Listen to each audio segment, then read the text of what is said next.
বলছি, হাইকোর্টে কি এবারে মানে আইনজীবীরা সুরক্ষিত? যে হারে কিছুদিন আগে পর্যন্ত আমরা দেখলাম যে আক্রমণ করা হলো।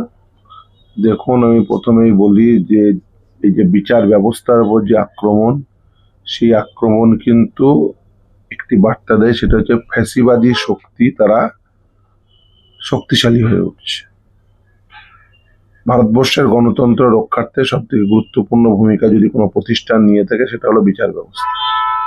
এবং সেই বিচার ব্যবস্থার উপরে আক্রমণ সামগ্রিকভাবে ভারতবর্ষের গণতন্ত্রের উপর আক্রমণ, ভারতবর্ষের সংবিধানের উপর আক্রমণ।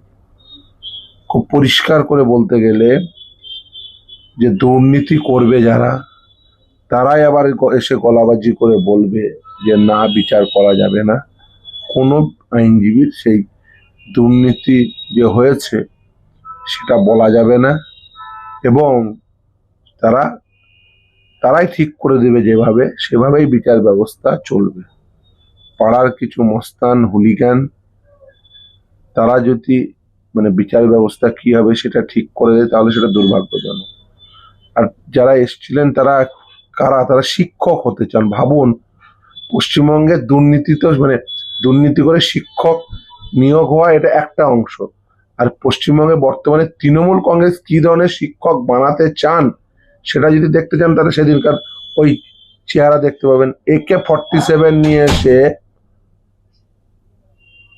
পশ্চিমবঙ্গের তার রাজধানী, সেই রাজধানী শহরের হাইকোর্ট, সেখানে বিধানসভা, রাজভবন পাশাপাশি অবস্থান করছে, সেরকম হাই সিকিউরিটি জোনে এসে বলছে AK-47 নিয়ে এসে জঙ্গল রাজ কায়েম করবে। তারা নাকি শিক্ষক হবে, এবং তাদের শিক্ষক করার দায়িত্ব নিয়েছে কে? কুণাল ঘোষ এবং মমতা বন্দ্যোপাধ্যায়রা। পশ্চিমবঙ্গের বর্তমান অবস্থা বুঝতে পারছেন, যে AK-47 নিয়ে আসা, অশ্রাব্য ভাষায় গালিগালাজ করা, এরা পশ্চিমবঙ্গের আগামী দিনে শিক্ষক হবে, এবং তাদের শিক্ষক করার জন্য উঠে পড়ে লেগেছেন কে? কুণাল ঘোষ, মমতা বন্দ্যোপাধ্যায়রা। খুব পরিষ্কার করে বললেন। এই যে চাকরি, শিক্ষকদের যে চাকরি গেল, সেক্ষেত্রে বারংবার মুখ্যমন্ত্রী বলুন বা শাসক দলের তরফ থেকে বিকাশ রঞ্জন ভট্টাচার্যকে দায়ের করা হচ্ছে, কি বলবেন সেই বিষয়ে? বারংবার বিকাশ রঞ্জন ভট্টাচার্য বা ফিরদৌস শামীম এই কথা বলে বলে তারা আসলে যেটা বোঝাতে চেয়েছেন, সেটা হচ্ছে যে একটি অক্ষম একটি প্রশাসন, যার কোনো প্রশাসনিক সক্ষমতা নেই, এবং সেই প্রশাসনে আপাদমস্তক দুর্নীতিগ্রস্ত রয়েছে। আচ্ছা, ফিরদৌস শামীম বা বিকাশ রঞ্জন ভট্টাচার্য আদালতে যা বলে সেটাই কি বৈধ হয়ে যায়, না আদালত সেটাই গ্রহণ করে?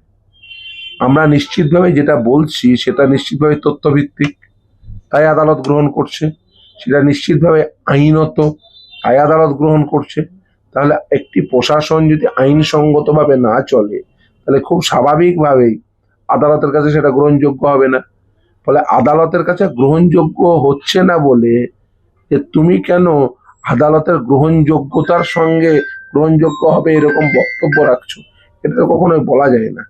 দেখুন, এরা বুঝতে পারছেন না যে একটা জিনিস, যে এরা যত এই ধরনের কথাবার্তা বলবেন, তত এদের যে দুর্বিনীত রূপ, এদের যে এই দুর্নীতিগ্রস্ত মুখ, সেটা জনগণ জেনে যাবেন এবং বুঝে যাবেন। অলরেডি জনগণ জেনে বুঝে গেছেন বলেই এরা ভয় পাচ্ছে। কুণাল ঘোষের তরফ থেকে অভিযোগ করা হচ্ছে আপনি বা বিকাশ বাবু টাকা নেওয়ার অভিযোগ করছেন কুণাল ঘোষ। না, দেখুন, আমরা পেশা করি, টাকা নেব সেটাই স্বাভাবিক। ন্যায্য পেশাগত ফিজ নেওয়াটা তো কোনো অন্যায় নয়, প্রথম কথা। দ্বিতীয় কথা, আমার ফিজ 7 লক্ষ হয়ে হয়ে গেলে খুশি হতাম, কিন্তু এখনো পর্যন্ত নিতে পারিনি। নিশ্চিতভাবেই দেখুন, আমরা মামলা করি, খুব স্বাভাবিকভাবেই আমরা যদি ফিজ না নিই, তাহলে কি করব? চুরি করব? ফিজ নেওয়ার মধ্যে কোনো অন্যায় নেই। যদিও কুণাল ঘোষ যাদের কাছ থেকে ফিজ নেওয়া বলেছে, কুণাল ঘোষ আমি বলেছি যদি প্রমাণ করতে না পারে, তাহলে কিন্তু ওকে 7 লক্ষ ওই থাপ্পড় কষাবো, একদম ক্যামেরার সামনে বলে দিচ্ছি।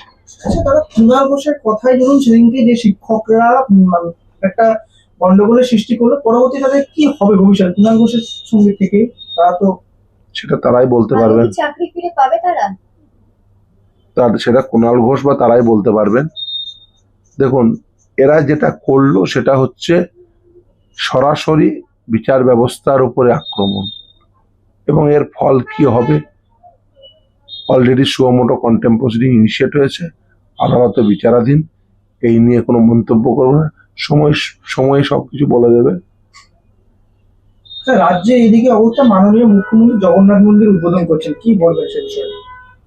দেখুন, মন্দির মসজিদ এই রাজনীতিতে যদি রাষ্ট্র তারা নিজেদের ইনভলভ করে দেয়, তাহলে যেটা হবে সেটা হচ্ছে যে মানুষের দৈনন্দিন রুটি রুজি যে লড়াই, সেখান থেকে নিয়ে গিয়ে মানুষকে আপনি চাকরি দিতে পারছেন না, মানুষকে আপনি কাজ দিতে পারছেন না। আমি তো বলেছি যে অ্যাডমিট কার্ড ইজিক্যাল টু 50,000 টাকা দিতেই হবে, কারণ এই মমতা বন্দ্যোপাধ্যায়ের আমলে সব থেকে বেশি মানুষ বঞ্চিত হয়েছেন। তাই তাদের প্রত্যেককে ন্যূনতম 50,000 টাকা করে মাসিক ভাতা হিসেবে দিতে হবে যাদের অ্যাডমিট কার্ড রয়েছে। দেখুন, মন্দির মসজিদ এটা করে মানুষের কোনো উপকার হয় না। মন্দির নিশ্চিতভাবেই তৈরি করবেন ধর্মপ্রাণ হিন্দুরা, মন্দির যেমন ধর্মপ্রাণ হিন্দু তৈরি করবেন। ওদের যে সরকারি নথি সেখানে কি মন্দির বলে উল্লেখ করেছেন? দেখবেন করবেন না, কালচারাল সেন্টার বলে চালিয়ে দেবে। আসলে এটা কি বলুন তো, আসলে এইটা হচ্ছে যে রাষ্ট্রীয় নগ্নতা, এবং এই রাষ্ট্রীয় নগ্ন রূপ না দেখানোই উচিত। জনগণ সমস্তটাই বুঝতে পারছেন এবং জনগণের হিসাব বুঝে নেবে। এই যে যারা যোগ্য অযোগ্য শিক্ষক শিক্ষিকা রয়েছেন এদের মধ্যে যে লিস্ট ডিআই অফিসে পাঠানো হচ্ছে, সেখানে চিন্ময় মণ্ডলের নাম নিয়ে একটা বিতর্ক উঠে এসেছিল, এবং যারা আগের দিন যারা কালীঘাট অভিযানে যারা ডাক দিয়েছেন তাদের অভিযোগ যে অযোগ্য হিসাবে তিনি নিয়োগ প্রক্রিয়াটার নাম এসছে চিন্ময় মণ্ডল। দেখুন, এই প্রসেসটাই তো পুরোটাই দুর্নীতিপূর্ণ। প্রসেসটাই হচ্ছে দুরকম ব্যক্তি আছে। প্রসেসে একরকম ব্যক্তি হচ্ছে যারা সরাসরি দুর্নীতির সঙ্গে যুক্ত, আর একরকম ব্যক্তি হচ্ছে এই দুর্নীতির ফলে যারা বঞ্চিত। এই প্রসেসটাকে যেহেতু করাপ্ট করে দিয়েছে, প্রসেসটাকেই একটা প্রাতিষ্ঠানিক দুর্নীতির মাধ্যম দিয়ে অবৈধ করে দিয়েছে, তাই সেখানে সেগ্রিগেশনের কোনো জায়গা পাননি বলেই কিন্তু সুপ্রিম কোর্ট গোড়াটা বাতিল করেছে। যদি পেতেন যে কারা বৈধ কারা অবৈধ, যোগ্য সবাই, যোগ্য অযোগ্য বলাটা ঠিক নয়, যোগ্য সবাই, যারই মিনিমাম এলিজিবিলিটি ক্রাইটেরিয়া রয়েছে তিনিই যোগ্য সবাই, ফলে এই নিয়ে কোনো সন্দেহ নেই। কিন্তু কিছু জন আছে টেন্টেড, কিছু জন হচ্ছে আনটেন্টেড। এবার এই আনটেন্টেড সেগ্রিগেশন করা যায়নি বলেই তো আজকে গোটা নিয়োগ প্রক্রিয়া বাতিল হয়েছে। এবার সেখানে শুধুমাত্র আপনি বলতে পারেন মানে এই কিছু দিনের জন্য যাতে ছাত্রছাত্রীদের পড়াশোনায় কোনো প্রকার ব্যাঘাত না ঘটে এই সেশনে, সেটা বলেই তারা মিসেলিনিয়াস অ্যাপ্লিকেশন করেছিল। আগামী 31শে ডিসেম্বর পর্যন্ত তারা পড়ানোর সুযোগ পাবেন, যাতে ছাত্রছাত্রীদের পঠন পাঠনের ক্ষেত্রে কোনো প্রকার অসুবিধা না তৈরি হয়, সেই জন্য তারা সুযোগ পাবেন। সেখানেও যদি কোনো প্রকার জল মেশায় তার কনসিকুয়েন্স ফেস করতে হবে। আর এখনো পর্যন্ত তারা একটা কমপ্লিট তালিকা কেন দিচ্ছেন না যে এরা বৈধ এরা অবৈধ? এটা না দিলে বেসিক্যালি যেটা হবে যে ওই যে হঠাৎ করে এই ববিতার নাম আসছে, তারপরে বেরিয়ে যাচ্ছে, তারপরে এর নাম বেরিয়ে গেল, তারপরে আবার ঢুকে যাচ্ছে। আসলে লিস্ট সম্পর্কেই তো মানুষের একটি সন্দেহ তৈরি হবে। এই সন্দেহের অবকাশই থাকতো না যদি একটা কমপ্লিট লিস্ট যে এরা স্কুলে যাবেন, এরা স্কুলে যাবেন না, সেটা তুলে দিতে পারে। এবং প্রথমে সেটা স্বীকারও করেছিলেন, পরবর্তীতে এরা দেখেছেন এটা যদি আমি করেই তাহলে বেসিক্যালি যারা সাদা খাতার শিক্ষক, যারা স্কুলে যেতে পারেন এরা আইডেন্টিফাই হয়ে যাবে। তারা আইডেন্টিফাই হয়ে গেলে তারা তো অ্যাকচুয়ালি তৃণমূলকে পয়সা দিয়েছে, ফলে তারা বেসিক্যালি তৃণমূলদের ধরবে। ফলে সেই তৃণমূলদের ধরা খাওয়া থেকে তৃণমূল বাঁচতে তৃণমূল অ্যাকচুয়ালি এই লিস্টে প্রদান করেনি। ওএমআর শিট পাবলিশ করতেই হবে। এখনো পর্যন্ত কলকাতা হাইকোর্টের রায় রয়েছে, সুপ্রিম কোর্ট সেই রায়কে আপেল করেছেন, এখনো পর্যন্ত ওএমআর শিট পাবলিশ হয়নি। এর দায়িত্ব নিতে হবে না কাউকে না কাউকে। কিন্তু যদি এই চিহ্নিতকরণ যদি আগে করা হতো, যদি সেগ্রিগেশন করা সম্ভব হতো তাহলে আগে করেনি, কিন্তু এখন ডিআই অফিস থেকে কেন তাহলে সেখানে যোগ্য অযোগ্যদের তালিকা আলাদা? এটা যোগ্য অযোগ্য বলছেন কেন? এটা যোগ্য অযোগ্যের বিষয়ই নয়। সুপ্রিম কোর্টের রায়ে কাউকে অযোগ্য বলেনি, যোগ্য অযোগ্য বিষয়ই না। বুঝতে ভুল করছেন। টেন্টেড এবং এখনো পর্যন্ত চিহ্নিত হয়নি টেন্টেড বলে। ফলে এটা যোগ্য সবাই, সকলেই যোগ্য। 31,21,175 জনই যোগ্য। এই 4টে নিয়োগ প্রক্রিয়া মিলিয়ে যাদের মিনিমাম এলিজিবিলিটি ক্রাইটেরিয়া রয়েছে তারা প্রত্যেকেই যোগ্য বলেই তো পরীক্ষায় বসতে পেরেছিলেন।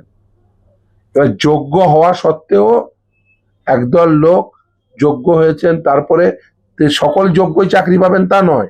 এটা নিয়োগ প্রক্রিয়া 31 লক্ষ 31 লক্ষ চাকরি পাবেন তা নয়। 31 লক্ষের মধ্যে চাকরি পাবেন 25,735। অর্থাৎ যোগ্যদের মধ্যে যোগ্যতররা তারা অ্যাকর্ডিং টু দেয়ার মেরিট ওই সিলেকশন প্রসেসে 100 মার্কসের মধ্যে যাদের বেশি মার্কস থাকবে তারা পাবেন। এখানে কি হয়েছে, তারা না পেয়ে বেসিক্যালি যারা অর্থ দিয়েছেন, অর্থের বিনিময়ে চাকরি পেয়েছে, সেখানে সেগ্রিগেশন করার সুযোগ তৈরি হয়নি। এর সুযোগ কেন তৈরি হয়নি সে এক বিস্তর গল্প। প্রথমে কলকাতা হাইকোর্ট চেষ্টা করেছিল যে একটা করে অবৈধকে বের করে দিয়ে আর একজন বৈধকে ঢোকাতে, কিন্তু এটা করতে গিয়ে যেটা দেখা গেল, যেটা নিয়োগের একাধিক ধাপ হয় সেই ধাপগুলোতে সমস্ত ধাপেই দুর্নীতি করেছে। ফলে একজনকে বের করে আরেকজনকে ঢোকাবেন এরকম সহজ পদ্ধতিতে এটা হওয়া সম্ভব নয়। কারণ নিয়োগের যে আইন, যে ওএমআর শিটের প্রাপ্ত নাম্বার, একাডেমিক্সের নাম্বার এবং প্রফেশনাল কোয়ালিফিকেশন নাম্বারকে মিলিয়ে দিয়ে আউট অফ 90, যেমন নবোন্দেশনের ক্ষেত্রে যারা বেশি মার্কস পাবে তাদের যতগুলো ভ্যাকেন্সি রয়েছে তাতে 1:1.4 রেশিওতে ডাকতে হবে। অর্থাৎ 100টা ভ্যাকেন্সি থাকলে 140 জনকে ডাকবে। এবং যদি ওএমআর শিটে গন্ডগোল হয় তাহলে কি হবে? তাহলে যার ইন্টারভিউ ডাক পাওয়ার কথা ছিল না সেই ইন্টারভিউ ডাক পেয়েছে, তাহলে তাদেরকে বের করতে হবে। এবার তাদেরকে বের করতে গেলে কি করতে হবে? তাদের আইডেন্টিফাই করতে হবে। এবার বের করে দিলেন, কিন্তু তারপরে তো ইন্টারভিউ এর মার্কস এক একজনের এক এক রকম হতে পারে। হয়তো দেখা যাচ্ছে যে যার ওএমআর শিট ম্যানিপুলেট নেই, অথচ ইন্টারভিউ এর পারফরমেন্স হয়তো খারাপ হয়েছে, সে এখন বর্তমানে হয়তো যোগ্য বলেই তিনি চিটেড হয়ে আছে, সেও বেরিয়ে যেতে পারে। জোন অফ কনসিডারেশন অল্টার্ড হবে, নাম্বার 1। নাম্বার 2, তারপরে ইন্টারভিউ এর মার্কসও ম্যানিপুলেটেড হয়েছে বলে সিবিআই রিপোর্ট দিয়েছে। তাহলে কতজনের ইন্টারভিউ এর মার্কস ম্যানিপুলেটেড হয়েছে সেটা সেই তথ্য এখনো পর্যন্ত সিবিআইও দেয়নি, এসএসসিও দেয়নি, কোন বোর্ডও দেয়নি, সরকারও দেয়নি। তাহলে কারা বৈধ এটা আপনি ডিটারমিন করবেন কি করে? আপাতত যারা এখনো পর্যন্ত অবৈধ হিসেবে চিহ্নিত হয়নি তারা 31শে ডিসেম্বর পর্যন্ত স্কুলে যাবেন। তার বাইরে যদি কেউ স্কুলে যান তাহলে আদালত রয়েছে, আদালতে কন্টেম্প প্রসিডিংস রয়েছে। এটা ভাবার কোনো কারণ নেই যে এসএসসি অফিস থেকে চুপি চুপি ওই লিস্ট পাঠিয়ে দিলেই তিনি বৈধ হয়ে যাবেন, এরকম ভাবার কোনো প্রকার কারণ নেই। এবং যদি তিনি বৈধ হয়ে গিয়ে স্কুলে যান এবং তিনি যদি প্রকৃত আদালতের চোখে বৈধ না হন তাহলে কিন্তু ওই অর্থ